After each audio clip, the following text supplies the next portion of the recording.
long since left them. And I said, how about we go out tonight, have a picnic at the reservoir in Butte, Montana. This is the longest version of the story I I've know, ever right? heard. The reservoir is about, except when you were in it, right? The reservoir is about, It takes longer in the telling than the doing. the reservoir is about 12 miles up in the mountains in Butte, and it's beautiful. Kind of like our honeymoon. Which is... Oh! How many pages? 2 pages.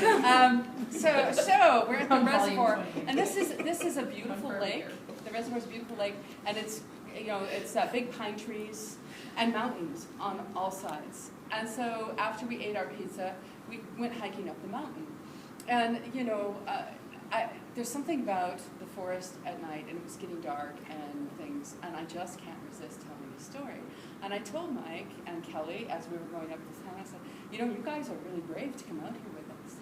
And I'm Mike going to said, interject for just a second, make the long story longer. You have to understand, Butte's a rough town. Yeah. Most of Montana is much like southern Canada. It's kind Rural of like extended. agriculture, yeah. It's mostly polite. There's a few rednecks, but most of it is rural agricultural towns where the most dangerous thing you're likely to run into is a square dance or something. So Butte is rough. Butte's banjo not players are a little eccentric, but they're not dangerous, generally speaking. Butte has a reputation. Butte's an old industrial center. It's got a reputation like Detroit. So when you're up at Tech going to school, they always say, be a little careful when you go downtown. That's you're not in Kansas anymore, totally. Mike's from a little town. He's got 2,000 people in this little town, and he lives 10 miles outside of it. I think they were counting dogs and chickens. Right. The true story, Butte is rough enough that a friend of mine, a high school friend of mine, a guy, was in Spokane, and a gang came up to him, and they wanted to rob him, and he looked at him and he goes, I'm from Butte, and they left. Okay, so that's how rough this town is. So I'm going up the hill, and I said to him, I'm really surprised how brave you are coming out with us, especially after the stories. And he said, what? And I said, yeah. Apparently, over the last maybe year and a half, these tech guys are going out with high school girls, and we don't know who they are, but they're taking them up here in the woods and leaving behind bodies. And of course, my cohorts are just straight faced because they know I do like this, they're right? these women, and we have just made this serious mistake. But what she didn't know was that I had done martial arts for a number of years. And his I uncle, also have a nasty set of reactions, and all three of them are standing with their backs to about a 30-foot cliff while they're, ha, ha, ha, we've got you now. only we're not ha, we're very serious. Very right? serious. Right. Okay, And, I was trying to do the evil laugh, right. You are in my clutches now. Okay. My laugh is an evil laugh.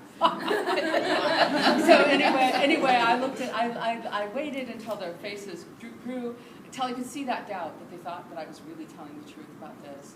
And then we went, ah, ha, ha, ha, ha. And later he told me, because Kelly and I exchanged glances. We were about ready to push you off. Well, I was going to say, I don't know about Kelly. I was sitting here going, I think, I was looking at the position, I was going, because, again, done some martial arts, and I was going, I think I can come forward and get a leg sweep that takes all three of them over the cliff. Okay. So we almost ruined our marriage on the first date. And boy, that was a long version of a silly story. I know, right? Does anybody have any questions? Because we don't have any questions. Go ahead, Kate. I'm just gonna give you that because I wrote right. Okay. I totally want to hear about how you guys rate together. This came up during the workshop, and you said, "Oh, we'll talk about it later." Okay.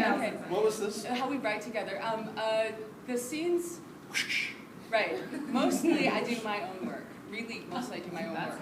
But the action fighting scenes, I have never been in a fist fight in my entire life. Mike grew up doing fist fights. He and a buddy of his, they went out and they were the white knights of his high school. And if somebody was a bully or picked on or something, in fact, his sister liked to... Being a paladin is a great calling. He has this little sister who is gorgeous. Stupid. She is my age now. She weighs less than she did in high school, and she's still gorgeous. Hate her.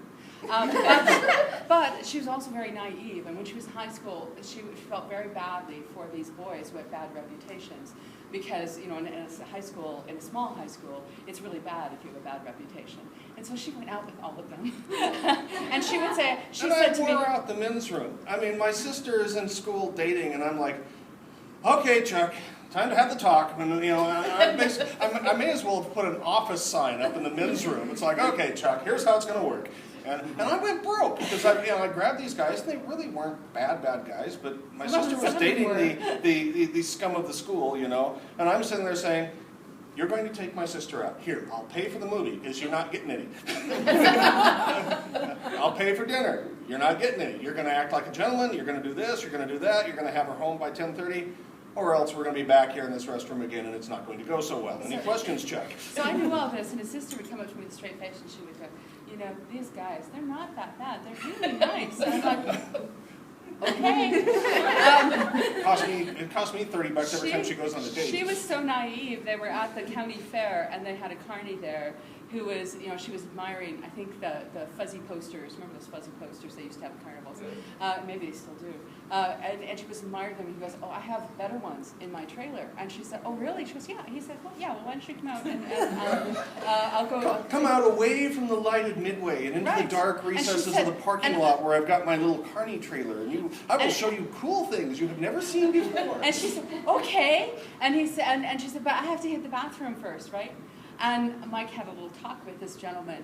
And I told her, about 10 years later, I actually told her what went on, and she goes, that's why he wasn't waiting there. I felt like he stood me up. So anyway. I'm responsible for my sister's, lackluster dating life. But the question was about how we co-write things. See?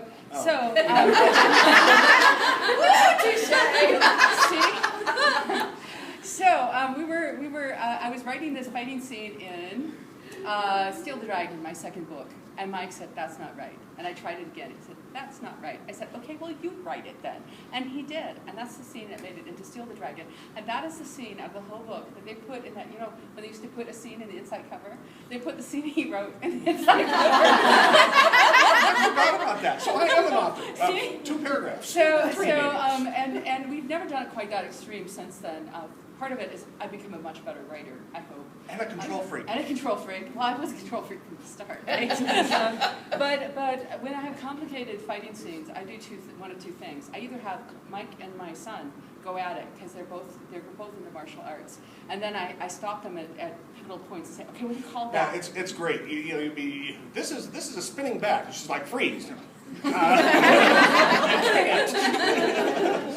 And then occasionally, in the fight scenes in Silverborn, the big fight scenes with the wolf pack and stuff, I made him actually choreograph it out and write it out. And then I got Vin in and I just put in all the personal details and all the people details. And really, that's probably the best fight scene I've ever written. Only I didn't really write it. Well, it was too long. But it was both of us. And that's, people ask me, how do you do your research? And I say, you need a mic, and this is what I mean. Because he knows more about anything than any human on the planet. I'm feeling good now. This is a great panel. It's all about me. If he doesn't, he's amazing. He's amazing at getting people to talk about things. So I call up the police department and I say, if somebody murdered somebody, what do you do with them?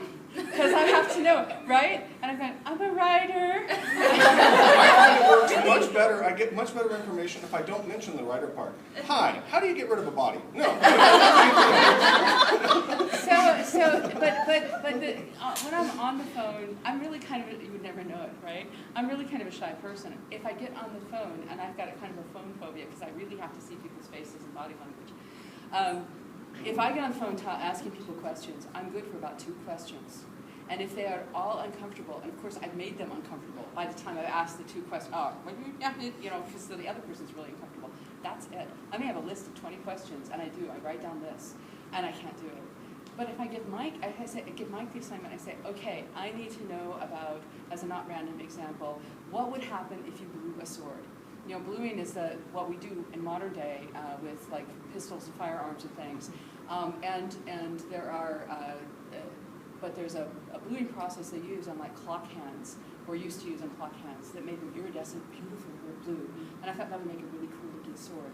But I didn't know if it would ruin the temper of the sword to do that, and I didn't know if they had that because I was writing traditional fantasy. I didn't know if that was kind of something that they might have had in the medieval technology.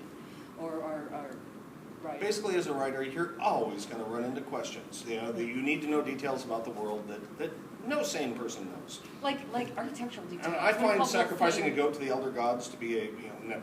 Cthulhu So- is a grand source of information, if you don't mind the price. So Mike called the Smithsonian Institute and asked to talk to their swords, the person in charge of their swords, and talked to him for a little bit. And he said the guy you need to talk to actually works for the Metropolitan Museum of Art.